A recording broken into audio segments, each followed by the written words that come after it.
Welcome to the deep dive. Prepare yourselves for an epic journey through the cosmos. Really, it's one that's filled with scientific wonder, incredible ingenuity, and, well, a friendship so profound it transcends species and might just save a couple of worlds. That sounds about right. Today, we're taking that deep dive into a stack of fascinating sources all about Andy Weir's incredible novel, Project Hail Mary. Yeah, it's a fantastic read.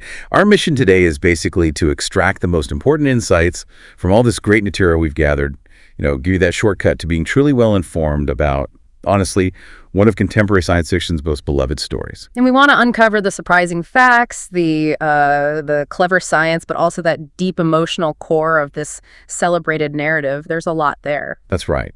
We'll be guiding you through a universe-saving adventure, exploring an unlikely friendship that will, I guarantee, absolutely melt your heart, and grappling with some truly mind-bending science that feels so real, so plausible, you'll swear it's happening right now.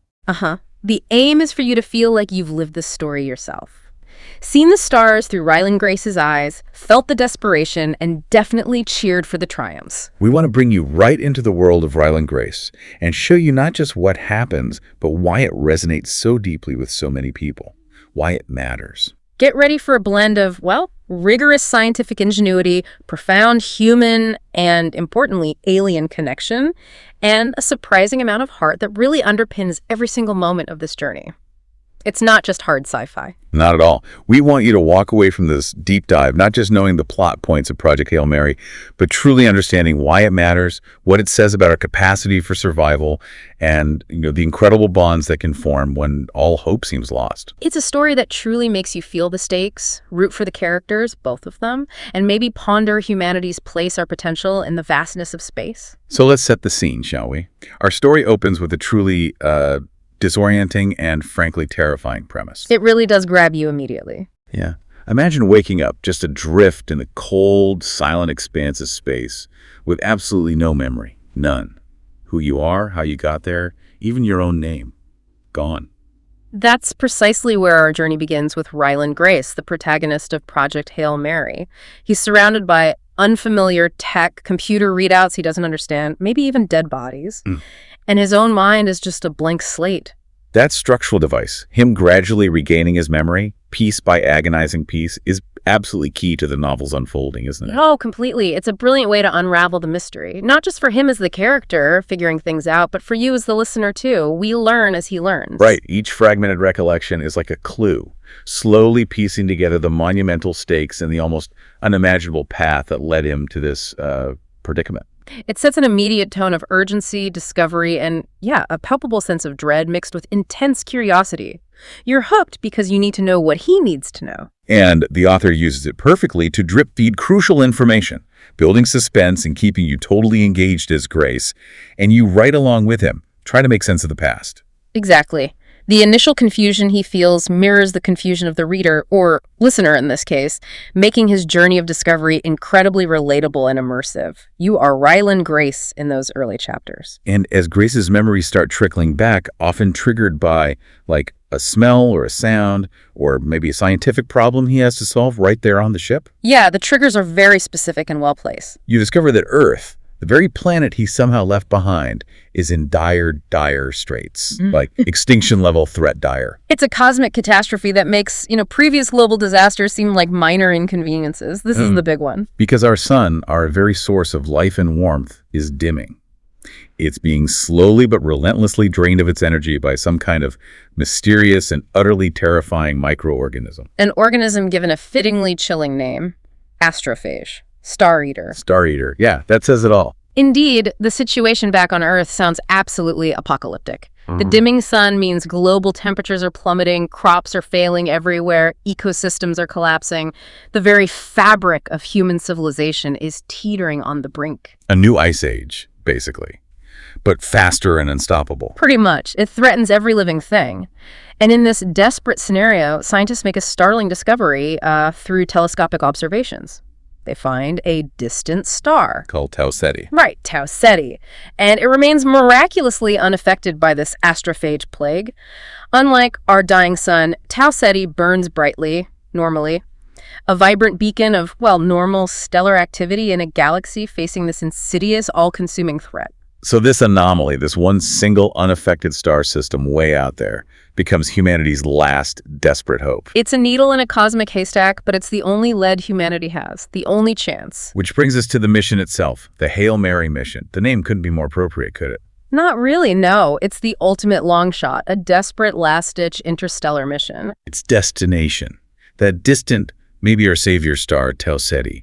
The entire future of humanity, every single person left on a freezing Earth, rests on the shoulders of this single audacious voyage. It's truly humanity's final desperate gamble, a Hail Mary pass thrown across light years of space, just hoping for a miracle catch. It is. And that premise alone just immediately draws you into the high stakes. You understand right from the beginning that failure is absolutely not an option. No, this isn't just about saving a country or even a continent. It's about preserving our entire species, our entire civilization against a threat that is literally consuming the stars. The sheer scale of the problem and the audacity of the proposed solution. Yeah. It highlights both humanity's vulnerability, how fragile we are, but also our incredible capacity for resilience and innovation when we're pushed to the absolute brink. Yeah, it's a setup that immediately pulls you in and makes you just desperate for Grace to succeed, even before you really know who he is. Okay, let's unpack this a bit more. Let's talk about the incredible characters at the heart of this deep dive, because they are really something. Absolutely. They make the story. Our journey begins, fittingly, with a man who can't even remember his own name, Ryland Grace. And he wasn't always destined for cosmic heroism, that's for sure. Not at all. No, our sources reveal he was a former molecular biologist. A brilliant mind, certainly, but one who had been, let's say, discredited for his unconventional scientific views. Specifically, right, he'd explored the intriguing and pretty radical possibility of life existing without water, which didn't sit well with the mainstream scientific establishment at the time. Not really. So as a result, he found himself teaching junior high science, which is a noble profession, of course, but a far cry from saving the world. And he often felt like his professional life had kind of hit a dead end. Until this crisis. His recruitment into this critical mission is a truly fascinating part of the story, isn't it? And says a lot about crisis leadership. It really does. He's reluctantly drafted, almost against his will in the flashbacks we see. Why? Precisely because his once ridiculed expertise, particularly his unconventional thinking about, fundamental biological requirements for life, suddenly became absolutely vital to understanding this new Astrophage threat. It highlights how unforeseen skills, maybe things that were once dismissed or overlooked, can suddenly become humanity's greatest assets when you're faced with something completely unprecedented. It's a powerful message, I think, about the value of diverse perspectives, even the really unconventional ones, and how necessity truly is the mother of invention, or in this case, the mother of unlikely saviors. And you'll see his arc, the journey he takes throughout the book, is one of profound growth. He really transforms Definitely. From this hesitant, almost unwilling participant who kind of just wants to go home and get back to his classroom, his comfortable routine. He becomes this genuinely selfless hero. He faces burdens and responsibilities he never, ever imagined, pushing him far beyond his previous boundaries, both scientifically and, crucially, emotionally. It's a masterclass in character development, showing how ordinary people, or at least formerly ordinary people, can rise to extraordinary challenges when the stakes are literally universal survival. He grapples with intense fear, profound loneliness, especially early on, and the immense pressure of carrying humanity's last hope on his shoulders, all while trying to figure out who he even is. Which makes you wonder, like you said, what does it take to be a hero when faced with something this monumental? Is it just courage or leadership? Grace's transformation really suggests that in an existential crisis, the hero isn't necessarily the bravest person or the one with the most traditional leadership skills. Often it's the one with the most applicable, maybe even niche expertise, even if that expertise was once ridiculed or ignored. It's about the right knowledge at the right time. Exactly. It's a profound statement on how societal value can shift under extreme pressure, forcing us to redefine what truly saves us. His adaptability, his sheer scientific curiosity, that relentless pursuit of knowledge, those are ultimately his greatest strengths, much more so than any, physical prowess or commanding presence. Okay, but here's where it gets really interesting. I mean, maybe the most beloved and surprising element of the entire story, right? Well, I think most people would agree, yeah. Grace isn't alone aboard the Hail Mary for long. He encounters Rocky, A truly remarkable, instantly unforgettable character who quickly becomes the absolute heart of the narrative. This isn't just some sidekick or, a helpful alien trope. Rocky is a genuine, fully realized companion from another world, with his own agency, his own problems, his own personality. And he's not just an alien. He's an intelligent alien engineer from a planet called Arid. And here's the kicker. Just like Earth, his home world is also facing extinction due to the astrophage. A shared crisis. His biology is radically different from ours, though. Our sources describe him as sort of spider-like, with 4 strong legs for maneuvering in his high-gravity environment, 2 sets of very dexterous arms for manipulation. And skin that can withstand extreme pressure and heat, because the planet is, very different from Earth. Very different. But what truly sets him apart, and what's so brilliantly imagined, is his unique form of communication. He speaks using musical tones and chords, a kind of complex xenolinguistics that Weir explores with incredible detail and creativity. It's just amazing how they figure that out. It is. It's a testament to the author's ingenuity in crafting truly alien life, not just humans in funny suits. And the bond that forms between Grace and Rocky? It is absolutely central to the entire story. You could argue it is this story, really. The emotional core, anyway. I would argue that, yeah. It showcases an incredible, deep interspecies friendship and cooperation that somehow transcends every conceivable barrier. Language, species, environment, even fundamental biological differences, like needing different atmospheres. It's a truly heartwarming and inspiring depiction of connection that builds really organically. Yeah. You see their initial struggles with communication. Grace trying to parse musical tones into meaning. Rocky trying to grasp human concepts through diagrams and eventually synthesize speech. And then their triumph as they develop this truly unique, nuanced way of understanding each other, complete with inside jokes, shared frustrations, and deep mutual respect. It feels earned. What's so fascinating here is how they managed to forge such a profound connection despite these huge chasms separating their experience. They don't just overcome the challenges, they build genuine trust and, dare I say, affection that feels deeply authentic. It's rooted in their shared crisis, yes, but also in mutual reliance and I think a shared scientific curiosity. It speaks to the universal power of collaboration when facing a mutual, overwhelming crisis. And like you said, it's the emotional anchor of the novel. It reminds us that shared purpose and mutual vulnerability can forge the strongest bonds imaginable. Their relationship isn't merely functional, just to solve the problem. It becomes deeply empathetic and genuinely moving. It demonstrates that connection isn't limited by form or origin, which is a beautiful message. Okay, but of course, no mission of this magnitude, one literally designed to save humanity, happens without, a powerful force behind it back on Earth. A logistical and strategic mastermind. Right. Someone has to make the impossible happen, planet-side. And on Earth, that force is Eva Stratt, a pragmatic, influential, and utterly ruthless UN-appointed project leader. She is kind of the embodiment of necessary evil, you could say, making the absolute toughest calls for the perceived greater good. Stratt is the one who oversees Earth's entire astrophage response, mobilizing global resources, cutting through red tape, directing scientific efforts with an iron fist. She's the one who identifies and recruits Ryland Grace, recognizing his unique value despite his, unconventional past. And our sources definitely highlight her willingness to make incredibly difficult, often ethically questionable decisions for that greater good. Oh, yeah. For instance, she basically orchestrates Grace's amnesia, drugs him, puts him on the ship without his final consent, essentially. Why? To ensure his compliance with the mission, viewing it as a necessary evil to prevent him from backing out at the last minute. Which is, wow, a huge decision. Huge. She makes choices that prioritize humanity's survival above absolutely everything else, even if it means sacrificing individual rights or, moral comfort. She represents the immense burden of leadership during an existential crisis where the stakes are literally planetary and every choice carries the weight of billions of lives. She's not afraid to break a few eggs to make that omelet, even if those eggs are people's autonomy or established ethical norms. Pretty much. You'll understand the immense weight of the world that rests squarely on her shoulders and the tough, often morally ambiguous choices that have to be made when humanity's very survival is on the line. She's not a likable character in a traditional sense, is she? She's often portrayed as cold, manipulative, even cruel sometimes in her pragmatism. Not really likable, no. But undeniably effective and absolutely essential to the Hail Mary even getting built and launched. She represents the unglamorous, often brutal side of desperate leadership.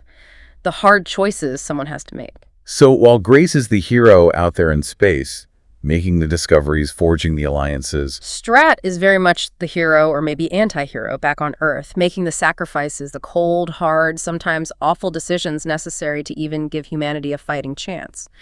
She orchestrates the impossible from behind the scenes, ensuring the mission has the best possible chance, no matter the personal cost or the moral implications of her methods. she's a fascinating counterpoint to Grace's more empathetic journey for sure. Definitely. A necessary darkness to his light, perhaps? Now, something else that's really important to remember, especially early on as Grace is figuring things out, he was not meant to be the sole survivor aboard the Hail Mary. No, absolutely not. When he wakes up confused and alone, that's not how the mission was designed. There was a full international crew selected, 2 others. His initial crewmates, selected for their own vital expertise, unfortunately die due to unforeseen complications very early in the mission. Before Grace even fully regains his memories, in fact. He discovers their fate through those returning memories. Right. This sudden, tragic loss leaves Grace to shoulder the monumental task entirely alone, at least initially. And this profound isolation is such a critical early element of the story, isn't it? It just intensifies the stakes immensely. Immensely. And it makes his eventual encounter with Rocky and the profound companionship they form even more impactful and emotionally resonant for you as the listener. It lands harder because you've felt his utter solitude. It transforms the narrative from what should have been a group effort into this deeply personal struggle against impossible odds. The success of the mission rests solely on one man's shoulders, amplified by his amnesia and his grief over his lost comrades once he remembers them. It's a very raw and immediate depiction of extreme loneliness and the vast emptiness of space. Really well done. Okay, let's shift gears now. Let's dive into the core conflict that drives this extraordinary story, along with the mind-bending scientific breakthroughs that pave the way for his resolution. Right, the problem and the solution. The central conflict is stark and terrifyingly simple, really.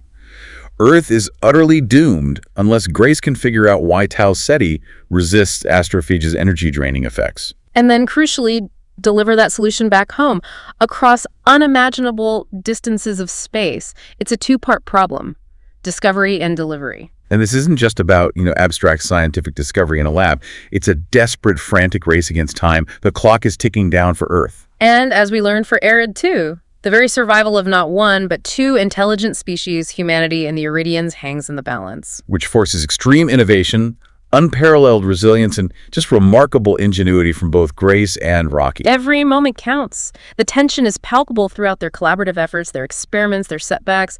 Billions of lives on 2 planets are depending on their scientific detective work. And speaking of the science, let's talk more about the star-eating, universe-threatening, truly unique and terrifying fictional microorganism at the heart of the crisis, Astrophage. This is not your average space bug. No. The genius of Astrophage as a villain lies in its paradox, right? It's a microscopic organism wielding cosmic devastation. Yeah. How does it even work? Well, our sources explain that astrophage is a biological marvel or horror, depending on your viewpoint. It stores and emits enormous amounts of energy through mass-to-energy conversion.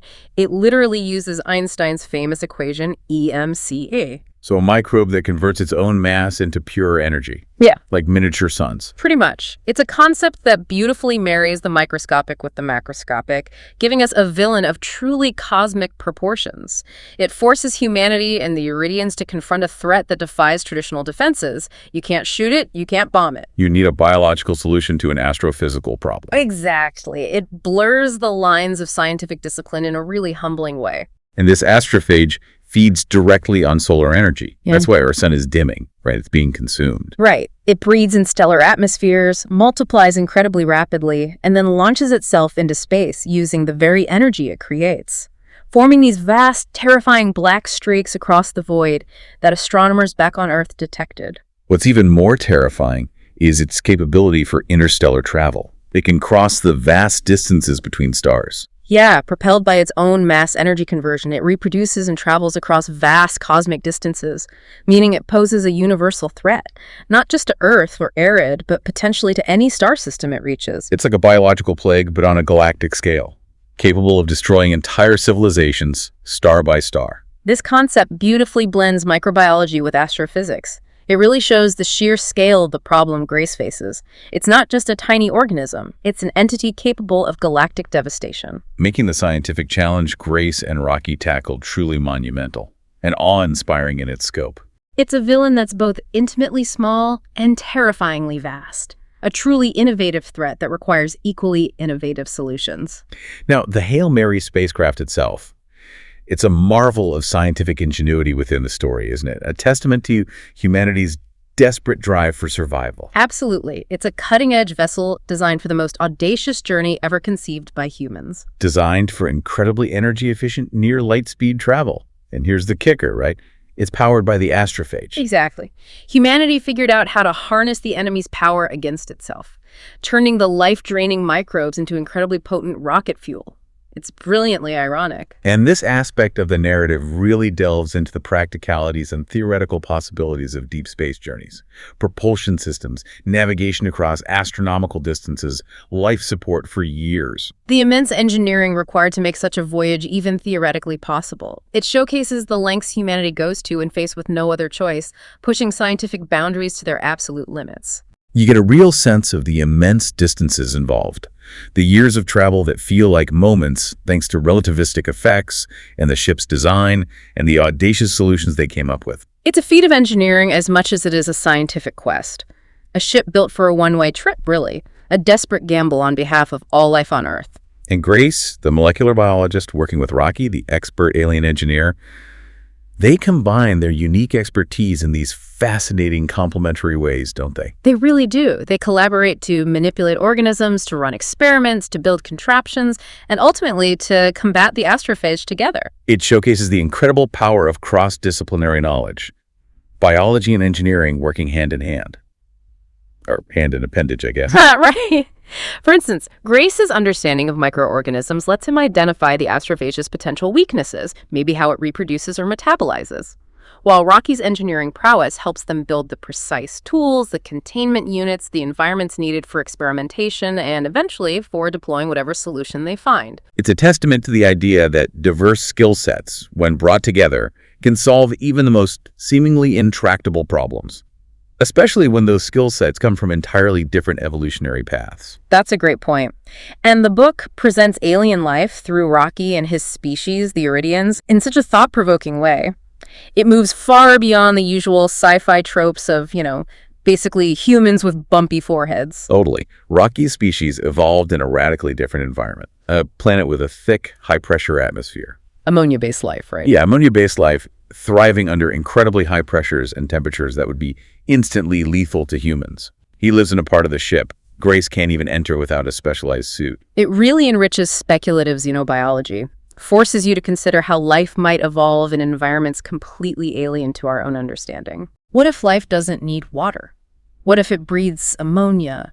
What if it requires crushing pressure just to maintain its cellular structure?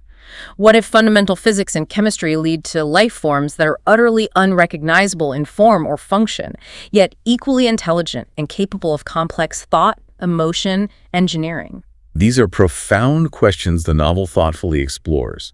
It challenges our very anthropocentric views of what life even means in the universe. It makes you realize how narrow our definition might be, opens up a whole universe of possibilities for what intelligence could look like out there. Okay, so the turning point.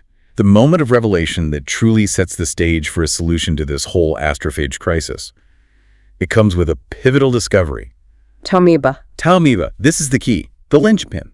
Grace and Rocky, through their combined efforts, their relentless experimentation, which the book shows, is filled with frustrating dead ends and failures before the breakthroughs. Oh yeah, science is messy. They don't just stumble upon it, they work for it. They identify this specific predator microbe native to Tau Ceti system that has the capability to consume astrophage.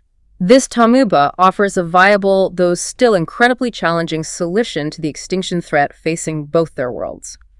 This discovery moment is a profound triumph of shared scientific curiosity, ingenuity, and sheer perseverance. It's the aha moment they've been striving for. The culmination of all their shared effort, demonstrating that persistence in scientific inquiry can literally save worlds. They basically discovered the universe's own natural defense mechanism against the astrophage, hiding out around Tau Ceti. And it's such a powerful testament to the power of collaboration, isn't it? Two incredibly different beings from different stars, different biologies, different ways of thinking, working together, solving a problem neither could have possibly tackled alone. It highlights that the greatest breakthroughs often come from these unlikely partnerships. Shared purpose, bridging even the most immense divides. And that collaboration, as you said before, isn't just a plot device. It becomes the very engine of survival for both their species. Absolutely. The discovery of Tomeba isn't just a scientific win, it's a profound declaration of shared purpose and success, born from this unlikely, unprecedented alliance. It's the moment the entire mission hinges on, a real beacon of hope for two dying civilizations. So as we've kind of hinted throughout this deep dive, that partnership between Grace and Rocky, it's not just a plot point moving things forward. It's a profound and deeply moving theme that permeates every aspect of the novel. It's really what gives the story its incredible heart. Couldn't agree more. Their ability to transcend language barriers, species differences, fundamental biological needs, just to collaborate effectively, it proves the immense, almost limitless power of teamwork and communication when you're facing what seem like utterly insurmountable odds. Think about it. One communicates through complex musical chords and vibrations, the other through spoken English. Yet they find that common ground through shared scientific principles, through diagrams, through patience, and through that desperate shared need to survive. It highlights that true understanding, true connection, can be forged through shared purpose and a common goal.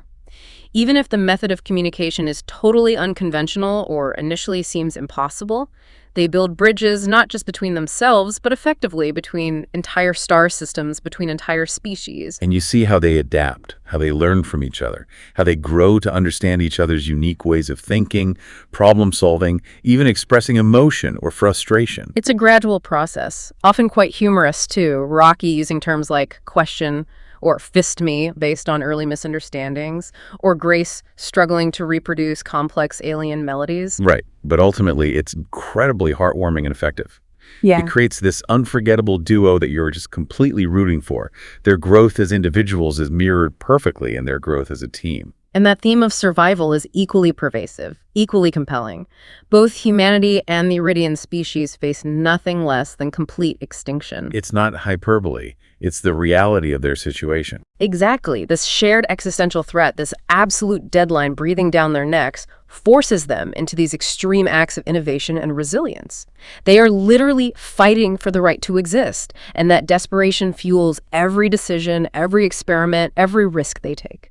The novel really underscores that survival often requires humanity and, well, alienity too, to push the absolute boundaries of what's possible, to think entirely outside the box when the box is literally collapsing around you. It's about finding solutions where none seem to exist, inventing the future when the present is crumbling. Like you mentioned, the very design of the Hail Mary, using astrophage as fuel, that's an act of extreme, desperate innovation, turning the threat itself into the solution. It's a compelling narrative about that sheer primal drive to live, to persevere, to protect one's kind, and how that intense drive can unlock previously unimaginable ingenuity, creativity, and determination within individuals and whole civilizations.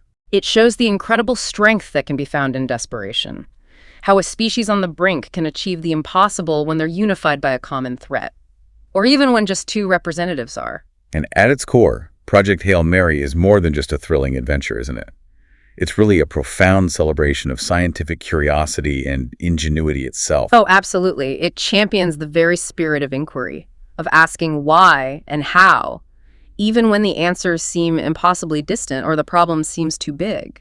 It portrays problem solving and critical thinking, not just as, academic exercises, but as humanities, and indeed any intelligent species' greatest tools for survival and advancement. The solutions to the astrophage crisis aren't just handed down. They're not discovered through magic or some convenient plot device. They're discovered through rigorous experimentation, meticulous observation, endless hypothesis testing, failures, adjustments, the whole scientific method brought to life. And an unwavering commitment to understanding the universe, no matter how daunting the challenge looks. It's a powerful ode to the scientific method, showing its beauty and its absolute necessity in the face of overwhelming odds. This novel really drives home the idea that knowledge isn't just power, like the old saying. It's salvation. It's the light that guides us through the darkest night, the tool that builds a future when all seems lost. It's a powerful reminder of the value of STEM fields, sure, but also just the incredible capacity of curious minds, human or otherwise, pursuing understanding, often for the pure joy of discovery as much as for survival. And then there's the theme of sacrifice. Wow. This concept runs incredibly deep throughout the novel, on multiple levels. It really does, encompassing both personal and, you could say, species-level implications. From the outset, Ryland Grace effectively gives up his life on Earth, his teaching career, his familiar world, when he accepts, or rather, is drafted into the Hail Mary mission. That's huge personal sacrifice right there, leaving everything behind with almost zero hope of return. But the most emotional moment, the most profound demonstration of his transformation, his moral growth, it comes right at the very end of his harrowing journey. It's a choice that defines him completely. Yeah. And truly elevates the story beyond just clever science and adventure. Grace makes the incredibly difficult, deeply personal choice to stay behind, far from Earth, to use the remaining fuel and resources to ensure that Tomeba's solution gets delivered safely to Rocky's homeworld Arid rather than returning home himself. Even after he's successfully secured the solution for humanity and sent it back via automated probes, he could go home. He could, but he chooses to live out his days among a new alien family, helping them rebuild, because he knows his knowledge is uniquely valuable there, maybe more so than back on Earth at that point. This extraordinary act prioritizes friendship, loyalty, the survival of another intelligent life form, over self-interest, over the primal yearning to return to his own kind. It elevates the story beyond just a thrilling sci-fi adventure to a truly touching, almost philosophical narrative about empathy, interspecies connection, and pure altruism. It speaks to the best of what any intelligent species can be. Showing a profound expansion of his sense of community, his sense of responsibility, beyond just his own planet, his own species. Beautifully put. And beyond the monumental fight for universal survival, Grace also grapples with his own identity and his past throughout the story. We shouldn't forget that internal journey. Right, the amnesia is key there, too. As his memories return, he confronts who he was, this kind of disillusioned, perhaps slightly cynical science teacher, and who he is becoming through this experience. He has to reconcile his former life, his discredited scientific ideas, with his new, unwanted role as humanity's last hope. A burden he never asked for and, in his memories, initially tried to refuse. He struggles with significant moral decisions all through the mission, wrestling with the weighty question of risk, of sacrifice, of whether to give up his chance to return home to the sake of another. There's that constant internal monologue, that battle between self-preservation and duty, between a desire for belonging and, ultimately, this developing universal sense of responsibility towards Rocky and the Iridians. This rich internal conflict adds so much depth to his character. It makes his ultimate decision even more impactful and believable, I think. Definitely. It's not just a story about external threats. It's a story about the inner landscape of a hero, his journey to accepting his unique, unexpected purpose. So, wrapping things up, what does this all mean for us as we finish this deep dive? Project Hail Mary is so much more than just a thrilling space adventure with really clever science. It really is. It feels like a reminder of what makes us and potentially other intelligent life out there truly special. What our potential could be. It's a powerful celebration of scientific ingenuity, yes, but also remarkable resilience in the face of annihilation, and the extraordinary, almost magical power of unlikely friendships forged under the most extreme duress imaginable. The novel profoundly reinforces the idea that cooperation, even across the vast chasm of species, language, biology, and the incredible distances of space, can truly achieve the impossible. It suggests maybe our capacity for empathy and shared purpose is actually our most powerful evolutionary trait. More important than opposable thumbs, maybe. Oh, maybe. You've seen through this story how a science teacher, initially way out of his depth, maybe even a little cowardly in his past, finds his true purpose and makes the ultimate sacrifice. You've seen how he forges this incredible bond with an alien, a being unlike anything he could have possibly imagined, and how that unexpected, beautiful friendship becomes the very beating heart of the entire story, guiding him towards a final decision that embodies the deepest forms of love and loyalty. At its heart, the novel suggests that the future of civilization, whether it's earthly or alien, hinges not just on our raw intelligence, our ability to build amazing technology or solve complex equations, but fundamentally on empathy, on reason, and on the courage to act for others, even when it means giving up everything that defines your own existence. It's a message of profound hope, really, a testament to the idea that in our shared vulnerability across species, we find our greatest strength. So as you reflect on Ryland Grace and Rocky's incredible journey, maybe consider this. If we were faced with an existential threat of that kind of scale, global or even galactic, Yeah. what unexpected alliances might we as a species need to form? What seemingly unrelated fields of knowledge, or maybe even dismissed ideas like Grace's early work, might suddenly hold the key to our survival? And maybe on a more personal level, Mm. what personal sacrifices would you, listening right now, be willing to make for the sake of a future, even if that future wasn't directly your own or was for a species you'd only just met across the void? The universe is vast, filled with wonders and dangers we can barely comprehend. And this story, this remarkable deep dive into Project Hail Mary, reminds us that our capacity for connection, for empathy, and for selfless collaboration might just be our most powerful tool for survival, no matter who or what we encounter among the stars.